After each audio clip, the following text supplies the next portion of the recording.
बेटा एक बात जो मैं आज सबके साथ शेयर करना चाहूँगी वो ये है कि मुझे ये नहीं समझ आता कि बच्चे फेल कैसे हो जाते एग्जाम में। सीरियसली मुझे ये नहीं समझ आता फेल कैसे हो जाते हैं। अगर तुम सारे क्वेश्चंस सिर्फ अटेम्प्ट भी करके आओ ना, अटेम्प्ट के कहने का मतलब क्या है, सिर्फ आपको पता है कि मतलब आपको पता भी नहीं है, जैसे कोई टॉपिक है इन्वायरमेंट के बारे में लिखना है 4 मार्क्स का है, ठीक है, आपको उसके बारे में कुछ भी नहीं पता, इन्वायरमेंट पे ट्रीज आते हैं आपको ये भी पता है, उसके बारे में भी 2 लाइनें लिखा हो ना तो आपको हाफ मार्क्स मिल जाएगा, समझ रहे हो।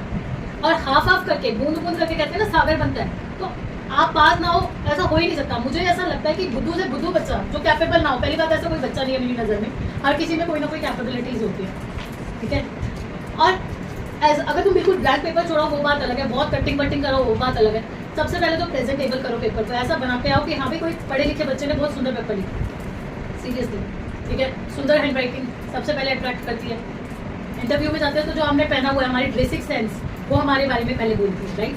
तो सबसे पहला पॉइंट तो क्या, आपको हैंड राइटिंग बहुत बढ़िया रखनी है। दूसरा, हमेशा आंसर्स हमेशा पॉइंटर्स नहीं देंगे, पॉइंट्स में 4 नंबर का क्वेश्चन है 4 पॉइंट्स यूज करो, 3 नंबर का क्वेश्चन है 3 पॉइंट्स यूज करो। और तीसरी सबसे बड़ी जो महाशस्त्र है एग्जाम में पास होने का, डोंट लीव एनी क्वेश्चन।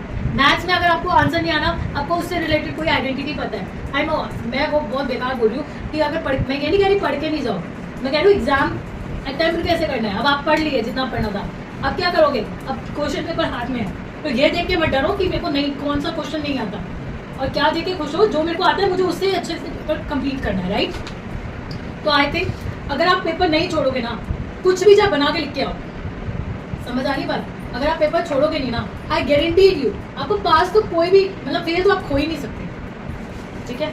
तो ये मैं कुछ बातें बताना चाह रही थी कि हमें पेपर्स कैसे अटेम्प्ट करना चाहिए और कोई क्वेश्चन छोड़ना नहीं चाहिए, थोड़ा राइटिंग का ध्यान रखना चाहिए और हमेशा आंसर्स को पॉइंट्स में देना चाहिए, और पॉइंट किसके अकॉर्डिंग होने चाहिए, मार्क्स के अकॉर्डिंग। तो ऐसे करेंगे तो आई एम श्योर आपको पास होने से तो कोई रोक नहीं पाएगा।